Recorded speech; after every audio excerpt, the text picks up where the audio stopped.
The sound of handcuffs clicking shut on my sister's wrists is something I'll never forget. Standing in the parking lot of a seedy bar at 3 a.m, watching police officers arrest my own family, while my brand new Porsche sat crumpled against a fire hydrant with water cascading over its destroyed hood. I realized that sometimes the people who are supposed to love you the most are the ones who will hurt you the worst. My mother was screaming at the officers my father was being restrained for trying to assault a cop, and Jessica, my golden child sister, was sobbing mascara streaks down her face as they read her rights. This was the moment 5 years of silent suffering finally erupted into a reckoning that would tear my family apart and set me free. But before I tell you how we got here, if you're enjoying this story of standing up against toxic family dynamics, please hit that like button, subscribe to the channel, and drop a comment below sharing your own experiences with setting boundaries. Your support means everything and helps me continue sharing these real-life stories. Now, let me take you back to where this nightmare really began, 5 years before that parking lot confrontation, when I was still naive enough to believe that family meant unconditional love. I was 23 when I realized my parents had a favorite child, and it wasn't me. Fresh out of NYU with a marketing degree and crushing student debt, I worked 3 jobs and slept 4 hours a night in a Brooklyn shoebox. Jessica, 2 years younger, lived rent-free at home, barely attending community college, driving the family car, and receiving a monthly allowance bigger than my 60-hour workweek paycheck. I told myself I was the responsible one, the independent one. I convinced myself they treated us differently because I was strong enough to handle it. I didn't realize I was making excuses for people who saw me as a resource, not a daughter. The pattern intensified as I climbed the ladder at a Manhattan ad agency. Every promotion brought lukewarm congratulations and immediate requests. Help Jessica with rent after her eviction. Co-sign her lease since her credit was destroyed. Lend money for Dad's car repairs. I always said yes because that's what good daughters do. That's what family means, right? Wrong. While I bled money keeping them afloat, Jessica posted Instagram stories from expensive brunches, flaunted designer handbags, and played wannabe influencer without holding a real job for more than 2 months. When I questioned why they needed my money while Jessica lived lavishly, my mother snapped that Jessica needed to maintain her image for her influencer career, as if burning money on appearances was investment, not delusion. By 27, I had given them over $40,000 I would never see again. $40,000 that could have been my house down payment, my security, my future. Instead, it vanished into their entitlement. While I lived paycheck to paycheck on a 6-figure salary, I was too deep in the fog to see it. I believed if I just sacrificed enough, they would finally see my value. The wake-up call should have come when pneumonia from exhaustion landed me in the hospital for 3 days, and nobody visited. Jessica had a pool party in the Hamptons. My parents had a bridge tournament. Even drugged on antibiotics and struggling to breathe, I made excuses. They were busy. They had lives. I could handle things alone. It took another year and one specific devastating moment for the blinders to finally come off. That moment arrived on a crisp October morning when I treated myself to something I had dreamed about for years. After working 14-hour days for 5 straight years, after every sacrifice and every unpaid loan to my family, I walked into a Porsche dealership and bought myself a Panamera.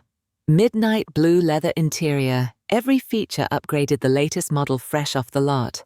I paid in cash, the money I had secretly been saving in an account my family didn't know about. For the first time in my adult life, I did something purely for myself. The joy lasted exactly 3 days. I had made the mistake of posting a photo of the car on my Instagram, a rare moment of pride I wanted to share. Within an hour, my phone was exploding with messages. My mother called 6 times in a row. Jessica sent a string of increasingly hostile texts asking why I could afford a luxury car, but apparently couldn't help her pay for new headshots. My father left a voicemail that started with congratulations and ended with a mention of needing a loan for home repairs. I ignored them all that evening, and went to bed early exhausted from a particularly brutal presentation to a potential client. The presentation was critical for my career.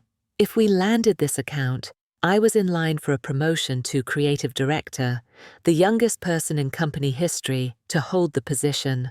All my materials were prepared, my laptop loaded with proprietary designs worth millions, the entire pitch deck printed and organized in leather portfolios.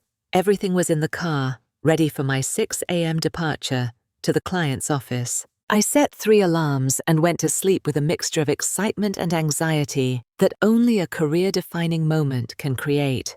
When the first alarm went off at 5:30, I stumbled out of bed and went through my morning routine on autopilot, my mind already running through talking points and strategies.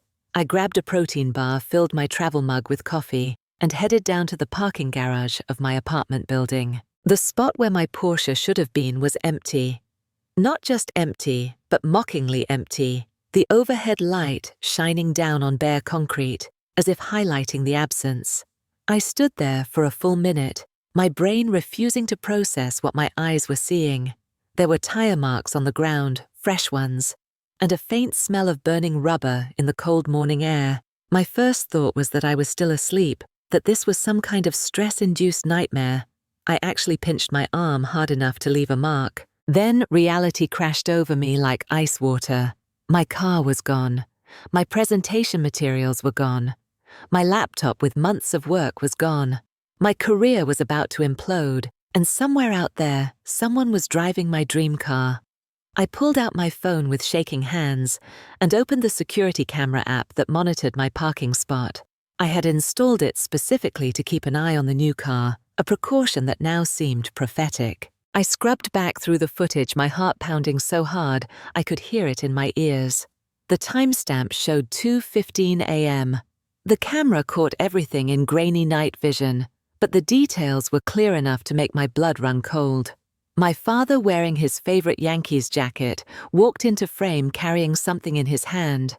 He walked directly to the small decorative planter near the entrance to the garage, reached into the soil, and pulled out my spare key. The spare key I had hidden there, the one I thought nobody knew about. He then walked to my car, unlocked it, and stood there for a moment before Jessica appeared on screen. My sister was dressed for a night out, wearing a sequined dress that was far too short and heels so high she was wobbling.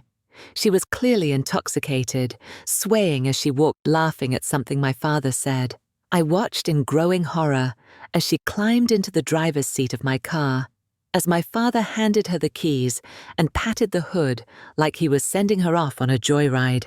She revved the engine twice, unnecessarily loud, in the quiet garage, and then she was gone, my Porsche disappearing out of frame with my drunk sister behind the wheel. I played the video 3 times each viewing, making me feel sicker.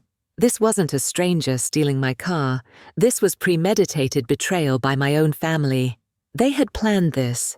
They had discussed it, decided together that my property was theirs for the taking, and executed their theft with casual confidence that told me this probably wasn't the first time they had violated my boundaries.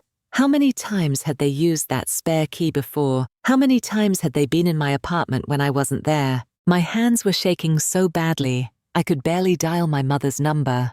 It rang 4 times before she answered, her voice thick with sleep and immediately irritated. Before I could speak, she snapped at me for calling so early. I interrupted her, my voice coming out higher and tighter than I intended, and told her my car had been stolen. I told her I had it on video. I told her Jessica and Dad had taken it. There was a pause, a long one, and I heard her sigh, like I had just told her about a minor inconvenience. Then she said the words that would forever change how I saw my family. She told me I was overreacting. She said Jessica needed to borrow the car for a casting call in the Hamptons, for a reality show, some opportunity that was going to make her a star. She actually used the word borrow, as if what I had witnessed was anything close to borrowing. She said my fancy car was just sitting there anyway, doing nothing, and I was being selfish not to share with family. When I tried to explain that I had an important presentation and all my work was in the car, she cut me off and told me I was always dramatizing everything. Then she hung up on me. I stood there in the parking garage, phone still pressed to my ear, listening to the dead air and feeling something fundamental shift inside my chest. This was the moment. This was my Giot Nuk Tran Lee, the final straw that broke through years of denial. I wasn't overreacting. I wasn't being selfish. I was being used, disrespected, and gaslit by the people who claimed to love me. I called my job first, my voice surprisingly steady, as I explained the situation to my boss. She was sympathetic, but stressed. Could I recreate the presentation from scratch? Could I reschedule? I told her I would try, but we both knew that some clients don't give second chances. I had maybe 6 hours to salvage my career while my family drove around in my stolen car. Next, I opened the Porsche's GPS tracking app on my phone. The car had built-in location services, a feature I had upgraded specifically for security. The little blue dot on my screen showed my Porsche's location, and my mother's lie became immediately apparent. The car wasn't in the Hamptons, that affluent beach community where casting calls and opportunities supposedly awaited. The car was 45 minutes away in the opposite direction, stopped at a location that made my stomach turn. The GPS showed the address was a dive bar in a rough neighborhood, the kind of place known for drugs and trouble, according to the reviews that popped up when I searched the location. I screenshot the location and sent a text to Mark, my closest friend and a lawyer who had helped me navigate various family crises in the past. His response came within 2 minutes. He told me to wait for him not to go alone and that he would meet me in 20 minutes. I used the time to call the client and push the presentation back by 4 hours, fabricating an emergency that wasn't entirely false. They were annoyed but agreed. Mark arrived in his sensible Honda, his lawyer briefcase in hand, and his expression serious. He had always been skeptical of my family, had always quietly suggested that their behavior wasn't normal, but he had never pushed me to see what I wasn't ready to see. Now, as I showed him the security footage and the GPS location, his jaw tightened. He told me this was theft, plain and simple. He told me I had every right to call the police right now, but he also understood why I hesitated. If I involved the police and they pursued the car at high speed, my work materials could be destroyed, my laptop could be damaged, my career could still be ruined, even if I got the car back. We decided to drive there first to assess the situation and confront Jessica directly. If she was reasonable, if she returned the car immediately with an apology, maybe I could still make my presentation and salvage this disaster. Mark assured me that his presence would help keep things civil and that he could serve as a legal witness if needed. We got in his car and headed toward the GPS location, my anxiety building with every mile. The neighborhood deteriorated as we drove. Nice suburban streets gave way to industrial areas, then to blocks with boarded-up windows and graffiti-covered walls. The bar, when we finally found it, was exactly as seedy as the reviews suggested. A neon sign flickered weakly in the grey morning light, advertising cheap beer and a happy hour that apparently lasted all night. There were a handful of cars in the parking lot, and they're parked at an angle that took up 2 spaces. With one wheel up on the curb was my Porsche. Even from a distance, I could see it was in bad condition. The driver's side door was hanging open. The windows were all down, despite the cold morning air. As we got closer, the damage became more apparent, and my fury grew hotter. There were cigarette burns on the leather seats. Empty beer cans littered the floor. My laptop was face down on the passenger side floor. Its screen shattered into a spiderweb of cracks. The portfolios I had so carefully prepared were scattered across the back seat, some of them torn pages, missing footprints on the covers. But the worst part, the detail that made me see red, was what I saw through the windshield. Jessica was in the reclined driver's seat with her phone held up, clearly filming herself, while 3 men I had never seen before crowded around the car. They were smoking, drinking, laughing loudly at whatever Jessica was saying to her camera. She was live streaming. She was using my stolen car, my ruined career materials as props, as the backdrop for her pathetic attempt at internet fame. I was out of Mark's car before it had fully stopped moving. I marched across that parking lot with 5 years of rage propelling my legs forward. Behind me, I heard Mark calling my name, trying to slow me down, but I was done being careful. I was done protecting people who had never once protected me. I reached the Porsche and grabbed the doorframe, my sudden appearance making Jessica jump. She looked up at me with glassy, unfocused eyes, her makeup smeared clearly drunk or high, or both. For a second, we just stared at each other. Then she smiled. She actually smiled like this was all a joke we were sharing. She told her viewers that her uptight sister had just arrived, and wasn't this drama going to be so good for content? That word content coming out of her mouth while she sat in my destroyed car broke something inside me. I reached in and grabbed her phone, the same one she had been using to broadcast my humiliation. I threw it as hard as I could and watched with grim satisfaction as it skidded across the parking lot and cracked against a concrete barrier. Jessica's smile vanished. She started screaming at me, calling me insane and demanding I pay for a new phone. She lurched out of the car, stumbling in her heels, and before I could react, she slapped me.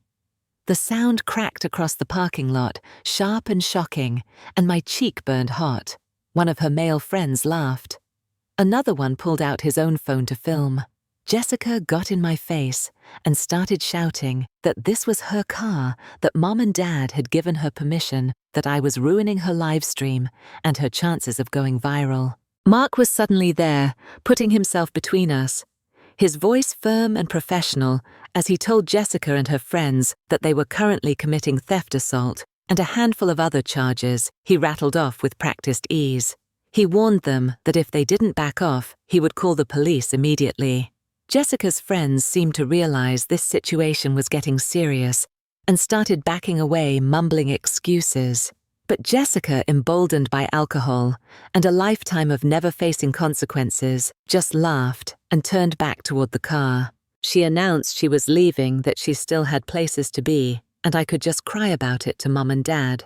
She tried to get back into the driver's seat, but I moved faster. I grabbed the keys from the ignition, where she had left them dangling. Jessica shrieked and lunged at me, trying to wrestle the keys from my hand. We struggled for a moment, and I felt her nails rake across my wrist, drawing blood. Mark pulled us apart, his patience clearly wearing thin. He told me to get in his car. He told Jessica she had one chance to walk away. She responded by pulling out her backup phone and video, calling our parents. I watched as my mother's face appeared on the screen, my father leaning in beside her. Jessica immediately started crying, her whole demeanor changing, like someone had flipped a switch. She whimpered and sobbed, telling them I was attacking her, that I had destroyed her phone and was trying to steal the car they had let her borrow. I couldn't hear what my parents were saying, but I could see my mother's mouth, moving, her expression indignant. Jessica turned the phone toward me, her face twisted with malicious triumph, and my mother's voice came through the speaker, demanding I stop being dramatic and give Jessica the keys. I said no. One word, but it felt like dropping a boulder. My mother's face on that tiny screen registered shock, then anger. She started yelling, her voice distorted through the phone speaker, but I caught words like ungrateful, selfish, and disappointing. My father's face appeared, his tone trying for authoritative but landing on threatening. He told me I was embarrassing the family. He told me to calm down and let Jessica take the car home safely. He said we would discuss this later, when everyone was rational. I was about to respond when I heard the sound of tires screeching. I turned just in time to see my parents' old sedan come flying into the parking lot far too fast. They weren't calling from home. They were nearby, probably at their regular underground poker game in the area, and they had rushed over the moment Jessica called them. The car jerked to a stop, and both my parents jumped out. My mother still in her bathrobe, my father wearing sweatpants and an old t-shirt. This confrontation was about to get much worse. My mother marched up to me, not to Jessica, and immediately started berating me. She told me I was making a scene. She told me I should be ashamed of myself for tracking the car like some kind of stalker. She demanded to know why I couldn't just be a good sister and share my things. My father joined in, his voice getting louder, his face reddening as he told me that Jessica needed this car for important opportunities, and I was being petty and vindictive. I tried to explain about the presentation, about my destroyed laptop, about the fact that my car was stolen in the middle of the night without my knowledge or permission. But they weren't listening. They never listened. My mother waved her hand dismissively and said I could buy a new laptop, that I made plenty of money, that this wasn't a big deal. My father went a step further. He stepped into my personal space, towering over me, his finger jabbing toward my chest, as he told me to give Jessica the keys right now, or he would never speak to me again. Mark tried to intervene, explaining calmly that this was a legal issue, and they were all potentially implicated in grand theft auto.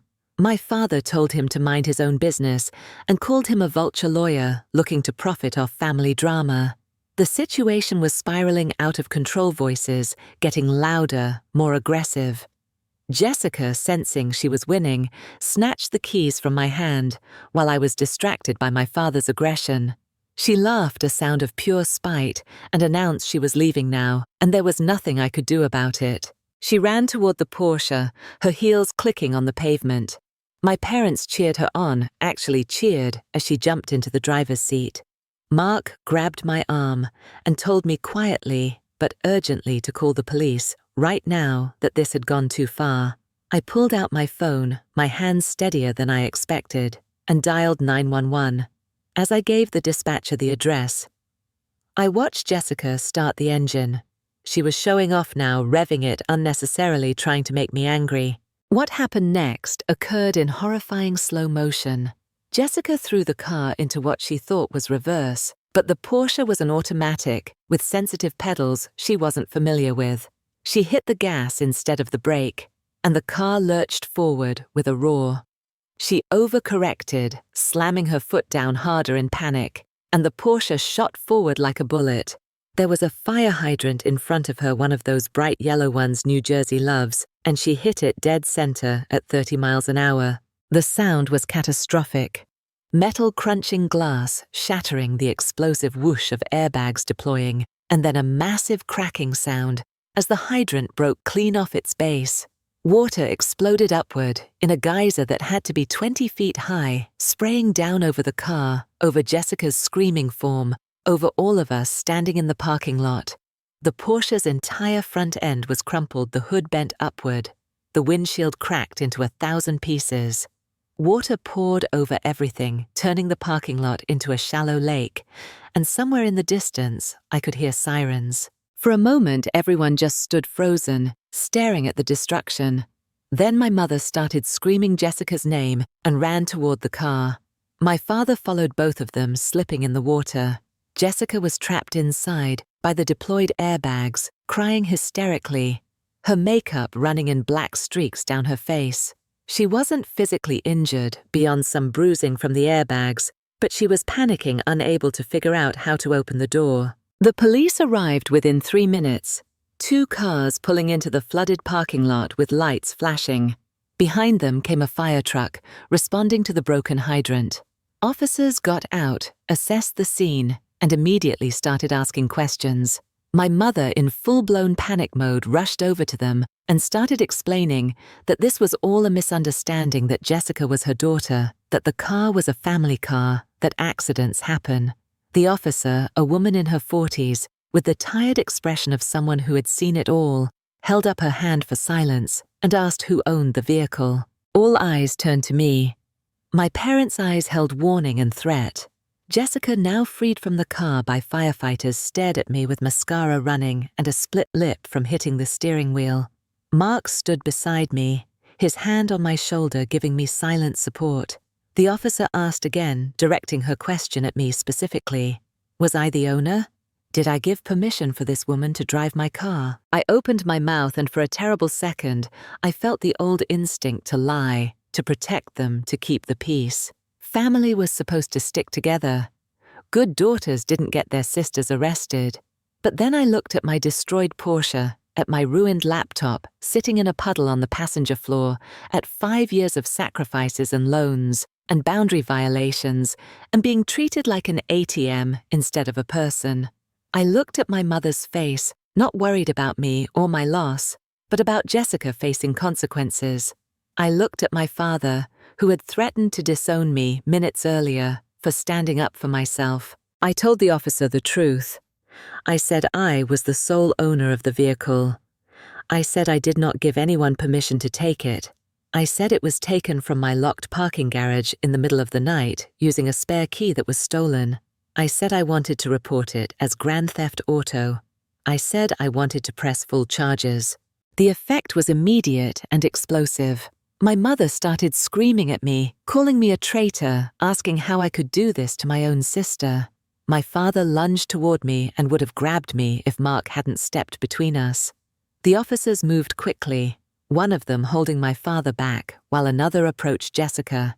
They asked her to take a sobriety test, and she refused, which under New Jersey law is an automatic failure. They administered a breathalyzer anyway. She blew twice the legal limit. They searched her with her consent and found a small plastic bag with white powder in her designer purse. Jessica was placed under arrest. The officers read her rights while she sobbed and begged them to let her go, promising she would never do it again.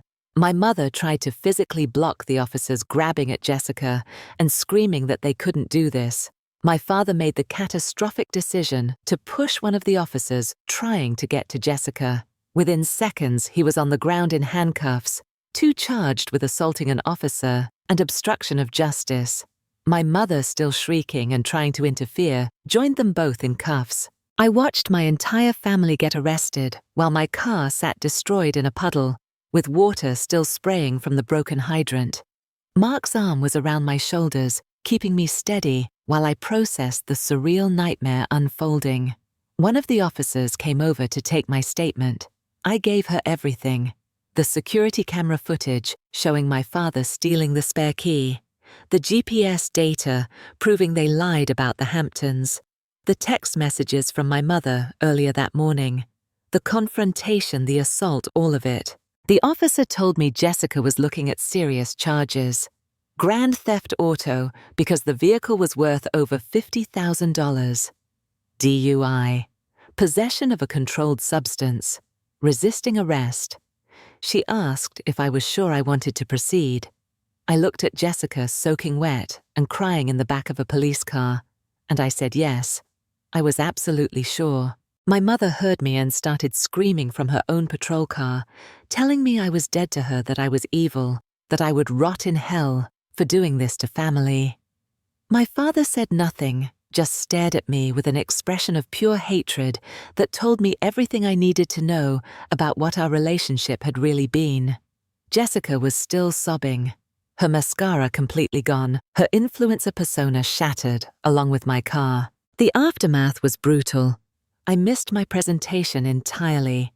By the time I gave my statement and filled out paperwork and dealt with insurance companies and towing services, it was mid-afternoon.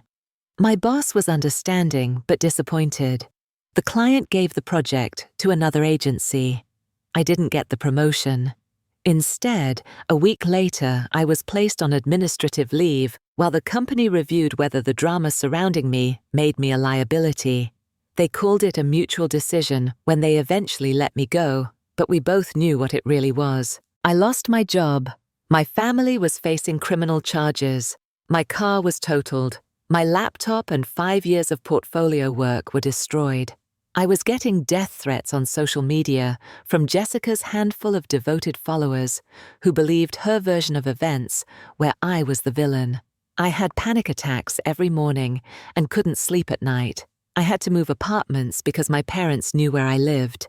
I spent every penny of my savings on lawyers and replacing my work equipment and finding a new place to live. But here's what I gained.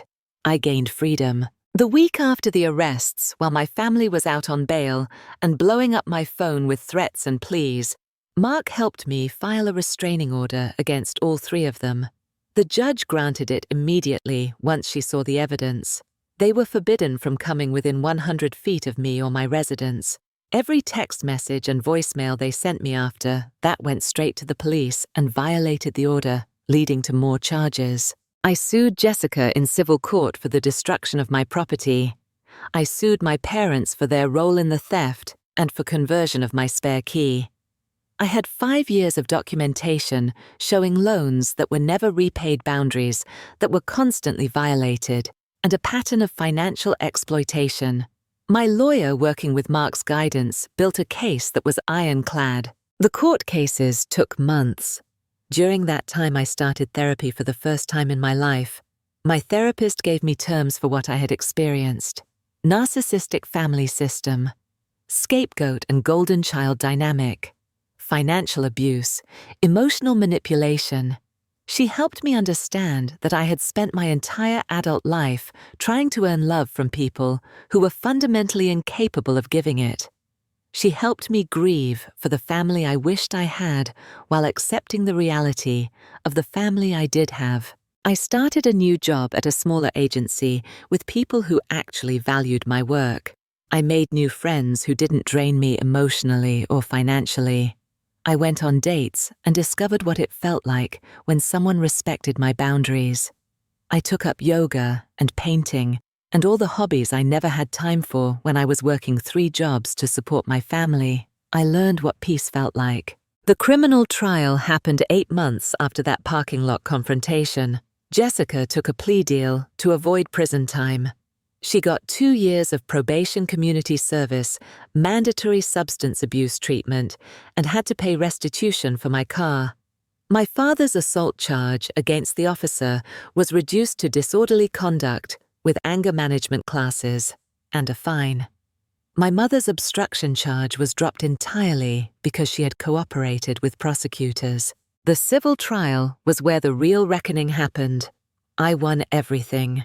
The judge ruled that the car theft was part of a long pattern of financial exploitation and abuse.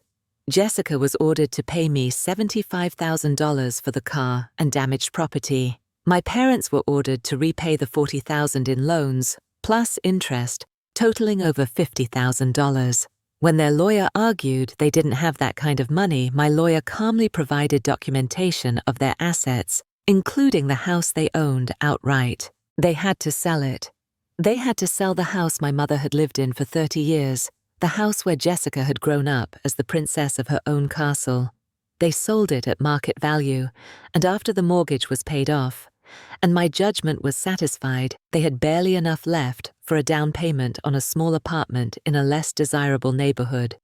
I heard through distant relatives that my mother cried for days, that my father blamed me for ruining their retirement, that Jessica was living on a friend's couch and working at a mall retail store. I felt no sympathy. I felt something I hadn't felt in years. I felt like I mattered. A year and 3 months after that morning when my car was stolen, I stood in the parking lot of my new apartment building next to a brand new Mercedes G-Wagon. Slate grey, fully loaded, completely paid for with my insurance payout and civil suit winnings. It was everything the Porsche had been, and more. As I stood there admiring it, my phone buzzed with a notification. My mother had created a new Facebook account to circumvent my blocks and had sent me a message. I opened it knowing I shouldn't, knowing Mark would tell me to just forward it to my lawyer as another restraining order violation. The message was long and rambling, filled with justifications and accusations in equal measure. She said I had destroyed the family. She said Jessica's life was ruined and it was my fault. She said I should have been the bigger person and forgiven them. She said real family doesn't hold grudges. She ended by saying she was proud she raised me to be independent, as if she could take credit for strengths I developed, despite her, not because of her. I didn't respond. I saved the message, sent it to my lawyer as evidence, and blocked the new account. Then I got in my G-Wagon, connected my phone to the sound system, and pulled up my favorite playlist. As I drove out of the parking lot, I passed a bus stop where several people waited in the cold December wind. One of them was my mother. She was standing there with discount grocery bags, her coat too thin for the December cold, looking older and smaller than I remembered. Our eyes met through the windshield. Her face transformed from tired resignation to desperate hope as she lifted one hand, asking for a ride, for help, for me to let her back into my life. I adjusted my sunglasses, kept my foot on the gas, and drove past without slowing down. In my rearview mirror, I watched her hand drop her shoulders, slump, watched her fade into just another stranger at a bus stop. I didn't feel guilty. I didn't feel triumphant.